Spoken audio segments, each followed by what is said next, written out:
President Museveni nyesida bwe ngeta ke apejo kenado karamoja aparani Canada biana lajot manamo ruling a state lodge neda bwiria munorikeda Engarenok anaitemteme kaimoi waitinilo aitiko kinakoko na ibaren.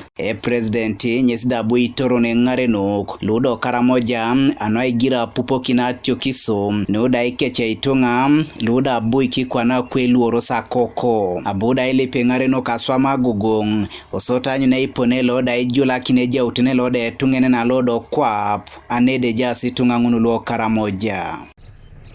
Is because of the resurgence of insecurity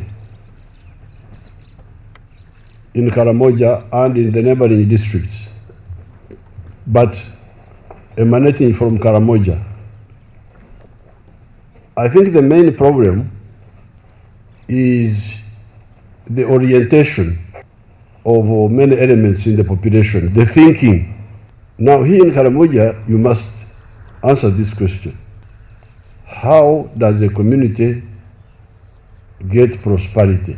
Idore mejia chia lode polo ikinitido kwa na Karamoja parliamentary group nyezda bweli pe president anyu na epone loda ayo aretunga ngunu luda ingara kintosi ajore aingeche ikaro koko lude ronginga datosi modun itunga lukezde bake moto siworia inoim ide kotosa echutar ebe naraim lukezde kora nareta yeya tomanane jaslo ayo arebe ngada kesi modun. There are other victims of this disarmament. The one we are going to discuss. There are people who have been targeted by these thugs. The village operatives, the intelligence operatives. How do we protect them? And this is going on, they are eliminating them.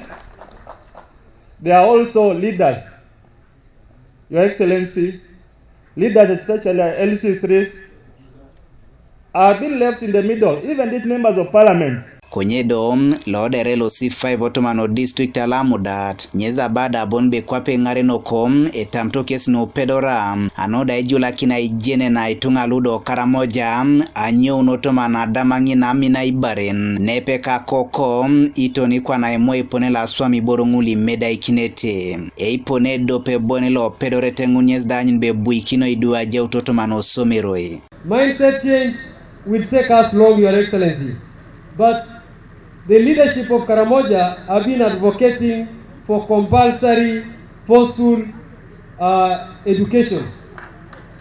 And this will be the solution, Your Excellency, and not the mindset change. All these issues of the challenges of mindset change are affected by cultural values and beliefs. But education is the key to transforming these people. Godfred Eyoku, TV East, Napak.